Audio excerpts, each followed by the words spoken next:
కృష్ణం వందే జగద్గురుం. జై శ్రీకృష్ణ. అందరికీ నమస్కారం. ఈ వీడియో చూసే ముందు ఒక లైక్ కొట్టి జై శ్రీకృష్ణ అని కమెంట్ చేయండి. ఎవరికీ భయపడకుండా బ్రతకాలంటే మనకి ఉండవలసిన బలాలు ఇవే. ఆ బలాలేంటో ఇప్పుడీ వీడియోలో మనం తెలుసుకుందాం. మనం ఈ ప్రపంచంలో బ్రతుకుతున్నప్పుడు మనకు కావలసిన 5 బలాలు. మొదటిది, అప్పు తీసుకోవద్దు.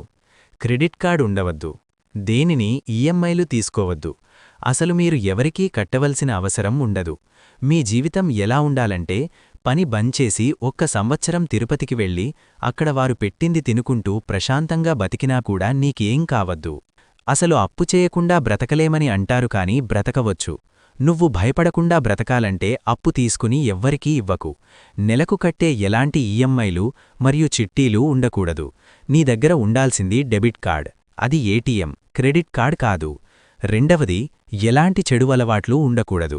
అంటే గుట్కా, సిగరెట్, కళ్ళు, మందు అలవాట్లు ఉన్నా సరే మానుకో. ఎంతోమంది మారారు, నువ్వు కూడా అనుకుంటే మారగలవు. జస్ట్ మీకు మారాలన్న ఆలోచన, ఓపిక ఉంటే చాలు. వీటితో పాటు బయట అమ్మే ఎలాంటి ఆహారం తినకూడదు. అలాగే టీ కాఫీలు కూడా తాగకూడదు. నువ్వు తినాలనుకుంటే ఇంట్లో చేసిన ఆహారమే తినాలి. అలాగే ఇంట్లో పెట్టుకున్న టీ కాఫీయే తాగాలి. అది కూడా రోజుకు 2 సార్లు మించి తాగవద్దు. మీకు బయట తినాల్సి వచ్చినప్పుడు పండ్లు కొనుక్కుని తినండి. తాగాలనుకుంటే కొబ్బరి నీళ్లు తాగండి. మీరు 10 రూపాయలు పెట్టి టీ తాగితే బదులు సేమ్ అదే 10 రూపాయలకు 2 అరటిపండ్లు వస్తాయి. చెడు అలవాట్లు ఉన్న ఎవ్వరూ ధైర్యంగా మరియు ప్రశాంతంగా ఉండలేరు. ఇక మూడవది, అబద్ధం. అబద్ధం ఆడకూడదు. మిమ్మల్ని ఎవరైనా అడిగితే తెలిసిందే చెప్పండి. అది ఇతరుల గురించైతే తెలిసినా చెప్పకండి. ఒక 2 వ్యక్తులు మాట్లాడుకునేటప్పుడు మూడో వ్యక్తి గురించి డిస్కస్ చేయకూడదు. ఒకవేళ డిస్కషన్ అవుతున్నా మనం నోరు జారవద్దు. మీకు చిన్న విషయం గురించి తెలియకపోయినా ఒప్పుకోండి.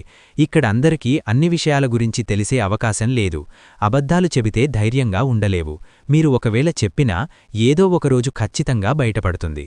ఇక నాలుగవది, ఎవరికీ మోసం చెయ్యకండి. మోసం చేసే అవకాశం ఉన్నా కూడా మోసం చెయ్యవద్దు. అది కూడా అబద్ధంలాకే ఏదో ఒకరోజు తెలిసి మీరు సంపాదించుకున్న పేరు మొత్తం పోతుంది. ఇక ఐదవది, మీరు ఏ ఏజ్లో ఉన్నా హెల్త్ ఇన్షురెన్స్ తీసుకోండి. ప్రతి సంవత్సరం ఆ డబ్బులు వేస్ట్ అని మాత్రం అనుకోవద్దు. మనం ధైర్యంగా ఉండడం కోసం, మనకు ఏదైనా జరిగితే ఫైనాన్షియల్గా ప్రాబ్లం రాకూడదని మాత్రమే ప్రతి సంవత్సరం రెగ్యులర్గా మీ ఇన్షురెన్స్ని రెన్యువల్ చేసుకోండి. ఇవన్నీ పాటిస్తే బయట అందరూ భయపడుతున్నట్లు బ్రతకవలసిన అవసరం ఉండదు. పెళ్లి చేసుకొని పిల్లలు కంటే మాత్రం మనం చనిపోయే వరకు భయపడుతూ బ్రతకవలసి వస్తుంది. కానీ ఇందులో భయంతో పాటు ఎన్నో మంచి అనుభూతులు కూడా ఉన్నాయి. ఇక నిర్ణయం మీదే. ఈ వీడియో గనక మీకు నచ్చినట్లయితే లైక్ చేయండి, షేర్ చేయండి, సబ్స్క్రైబ్ చేసుకోండి. Thank you for watching. Survey జనా సుఖినో భవంతు.